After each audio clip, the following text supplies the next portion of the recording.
রাজধানীর খিলগাঁও তালতলা এলাকায় আপন কফি হাউসের সামনে লাঠিপেটার শিকার হওয়া কিশোরী লামিয়া আক্তারকে খুঁজে পেয়েছে পুলিশ।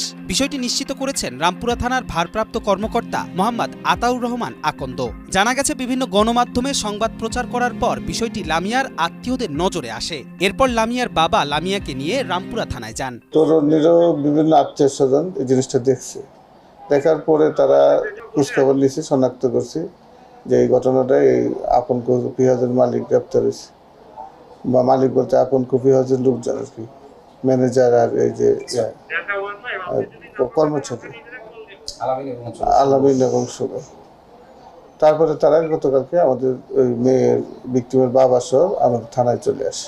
জানা গেছে, সেই কিশোরীর নাম লামিয়া আক্তার। তার বয়স 14 বছর। তার বাবা জানান, লামিয়া মানসিকভাবে অসুস্থ।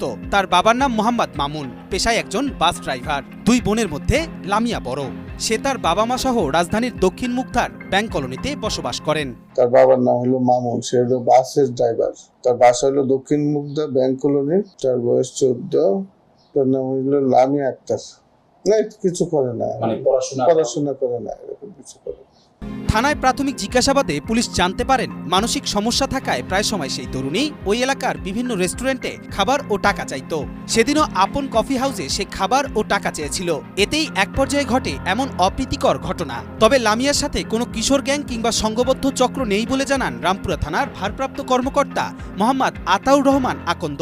মানসিক কিছু ডিস্টার্ব এবং ক্ষুধার্ত ছিল, এবং ভিকটিমও স্বীকার করে যে আমি ক্ষুধার জন্য বা ক্ষুধা লাগছে তাই ঢুকছিলাম খাওয়ার জন্য, কিছু খাবার চাইছিলাম, হয়তো দু একজনের কাছে টাকাও চাইছে। আরো দু একবার আসছে, সেও বলছে, স্বীকার করছে যে আমি আরো দু একবার আসছি, কিন্তু আমাকে তখন কেউ মারধর করে নাই।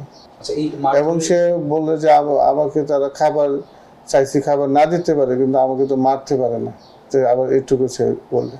পরবর্তীতে এ বিষয়ে লামিয়ার বাবা বাদী হয়ে একটি মামলা করতে চান। তবে ভুক্তভোগী না থাকায় ফৌজদারি অপরাধ হিসেবে পুলিশ বাদী হয়ে মামলা করায় একই ঘটনায় দুটি মামলা হবে না বলে জানান রামপুরা থানার ভারপ্রাপ্ত কর্মকর্তা মোহাম্মদ আতাউর রহমান আকন্দ।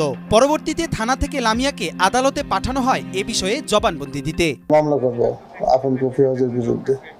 তা আমরা বললাম যে মামলা তো আমরা করে ফেলছি, আপনারা এটাতেই সাক্ষী প্রমাণ দেন, আমরা এটাকে এস্টাবলিশ করেছি, কোর্টে জমা। একই ঘটনাতে দুইটা মামলা হতে পারে না।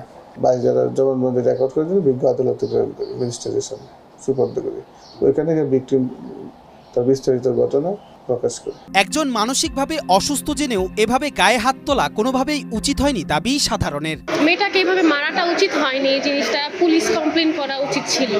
এভাবে মারধর করে দেয়, রেস্টুরেন্টের একটা নাম খারাপ হয়েছে, জিনিসটা আসলে এক্সপেক্ট করা যায় না তাদের থেকে যে তারা এরকম বিহেভটা করবে।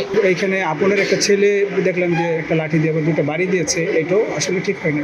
কিশোরীকে মারধরের ঘটনায় প্রতিষ্ঠানটির দুইজন কর্মচারীকে রিমান্ডে পাঠিয়েছে আদালত। একদিনের রিমান্ড শেষে 16 এপ্রিল আবারও প্রতিষ্ঠানটির ম্যানেজার আলামিন ও কর্মচারী শুভ সূত্রধরকে আদালতে পাঠানো হয়েছে।